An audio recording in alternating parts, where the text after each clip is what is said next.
तस्वीर 2 अक्टूबर 2025 की थी। जगह उत्तर प्रदेश के प्रतापगढ़ जिले का कुंडा इलाका और मौका था विजयदशमी यानी दशहरे का।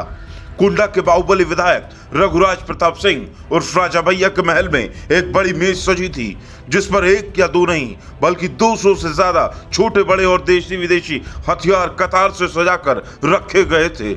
राजा भैया वहां पूरे लाव लश्कर के साथ मौजूद थे और इन सभी हथियारों का बाकायदा शस्त्र पूजन कर रहे थे। पूजा खत्म हुई तो वहां मौजूद मीडिया कर्मियों ने इस भारी भरकम जखीरे को लेकर सवाल पूछ लिया। उस वक्त राजा भैया ने मूंछों पर ताव देते हुए कैमरे के सामने एक ऐसा बयान दिया जिसने पूरे यूपी की सियासत को हिलाकर रख दिया। उन्होंने बेहद शांत लेकिन रौबीले अंदाज में कहा था, शस्त्र हमारे हैं, जो हमारा है वो समर्थकों का है और जो समर्थकों का है वो हमारा है।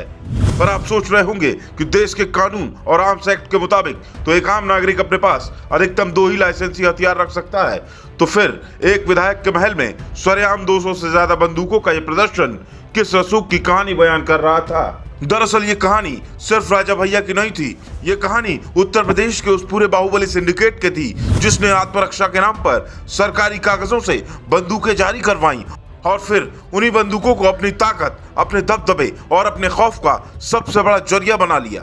फिफ्थ पिलर के इस खास डॉक्यूमेंट्री में हम देश के सबसे बड़े राज्य उत्तर प्रदेश की इसी गन कल्चर, बाहुबलियों के रसूख और इलाहाबाद हाई कोर्ट की उस ऐतिहासिक शक्ति की पूरी इनसाइड स्टोरी को बहुत ही आसान भाषा में डिकोड करेंगे जिसने यूपी सरकार के गृह विभाग के होश उड़ा दिए थे। इस पूरी क्रोनोलॉजी को समझने के लिए सबसे पहले हमें भारत के आर्म्स एक्ट यानी हथियार कानून के नियमों को समझना होगा। साल 2020 में आर्म्स एक्ट के नियमों में एक बड़ा बदलाव किया गया था। नए नियमों के तहत भारत का कोई भी आम नागरिक एक लाइसेंस पर अधिकतम 2 हथियार ही अपने पास रख सकता था, बशर्ते उसका कोई आपराधिक रिकॉर्ड ना हो। अगर किसी व्यक्ति को अपने पूर्वजों से विरासत में भी हथियार मिले थे तो वो भी कुल संख्या में 2 से ज्यादा नहीं हो सकती थी। एक्स्ट्रा रखे गए हथियार को तुरंत सरकारी मालखाने या डीलर के पास सरेंडर करना पड़ता था।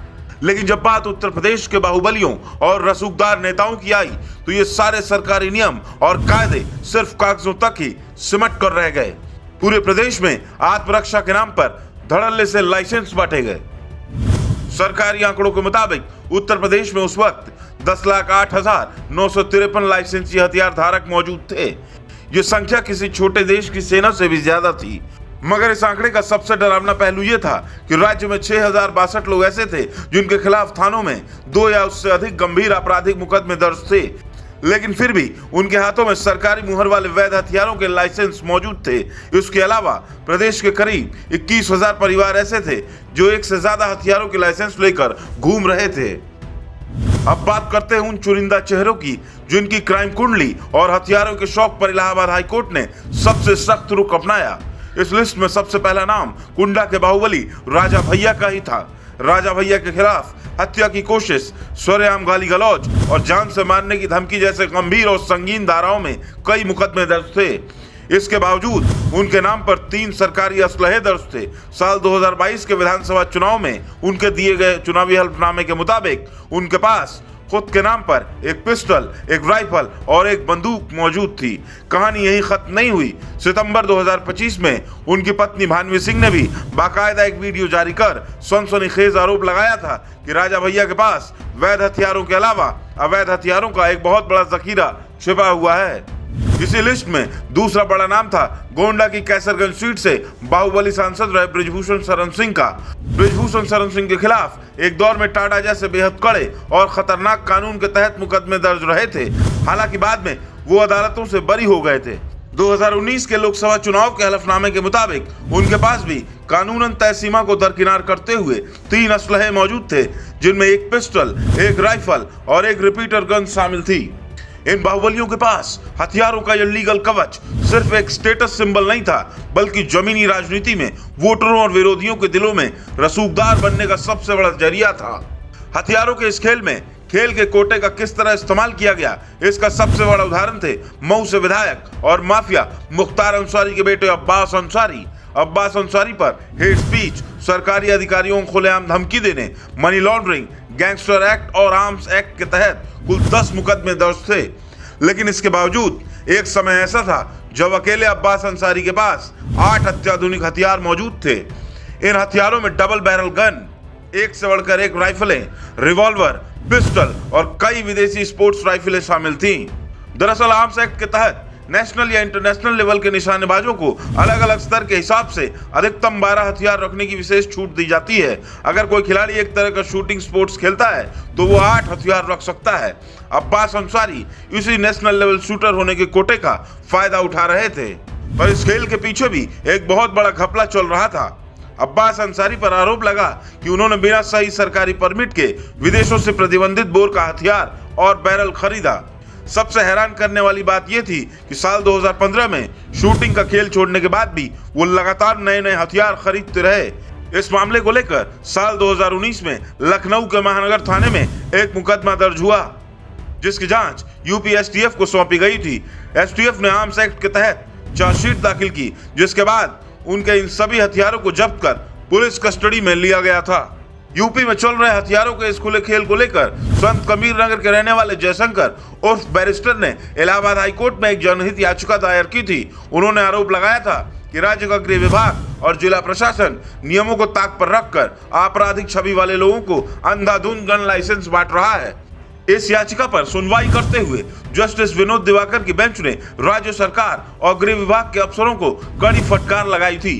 कोर्ट ने साफ शब्दों में कहा था कि पहली नजर में कोर्ट की राय यह है कि खुलेआम हथियार दिखाने से भले ही किसी को अपने प्रभुत्व, शक्ति और सुरक्षा का एहसास होता हो, लेकिन इससे पूरे समाज का आपसी भाईचारा बिगड़ता है। आम लोगों के मन में डर और असुरक्षा का भाव पैदा होता है।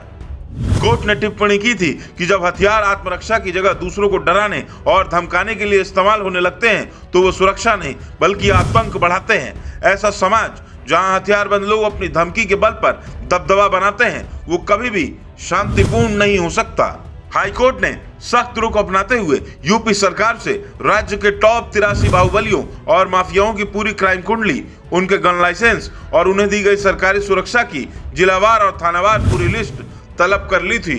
जब इस मामले की अंतिम दौर की सुनवाई हुई तो राज्य सरकार की तरफ से कोर्ट में जो हलफनामा पेश किया गया उसने कोर्ट की चिंता और नाराजगी को और ज्यादा बढ़ा दिया।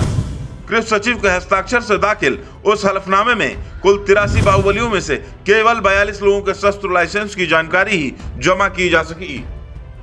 इस लिस्ट में राजा भैया, धनंजय सिंह, सुशील सिंह, विनीत सिंह, अजय मरहद, सुजीत सिंह बेलवा, उपेंद्र सिंह गुड्डू, पप्पू भौकाली, बादशाह सिंह और सुनील यादव जैसे उत्तर प्रदेश के सबसे रसूखदार नाम शामिल थे, जिनका सही पता, दर्ज मुकदमे और हथियारों की डिटेल कोर्ट के सामने आना बाकी थी। एक आम नागरिक के लिए जहां एक अदद गन लाइसेंस की अर्जी महीनों तक कलेक्ट्रेट के बाबू के टेबल पर धूल फेंकती रहती है, वहीं दूसरी तरफ उत्तर प्रदेश के इन बाहुबलियों के पास मुकदमों की सेंचुरी होने के बावजूद भी हथियारों के जखीरे मौजूद थे। इलाहाबाद हाईकोर्ट का यह कड़ा आदेश सिर्फ कुछ लाइसेंस रद्द करने की कवायद नहीं था, बल्कि ये उस पूरे पॉलिटिकल क्रिमिनल नेक्सस पर एक बहुत बड़ा प्रहार था जो दशकों से बंदूक की नली से उत्तर प्रदेश की सत्ता का रास्ता तय करता आया था।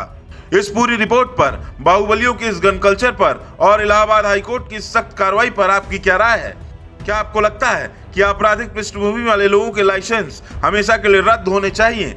अपनी राय नीचे कमेंट बॉक्स में जरूर बताएं। अगर आपको ये वीडियो पसंद आया है तो इस वीडियो को लाइक करें, दोस्तों तक शेयर करें और ऐसी बेबाक और गहराई से भरी रिपोर्ट्स के लिए फिफ्थ पिलर को अभी फौरन सब्सक्राइब करें।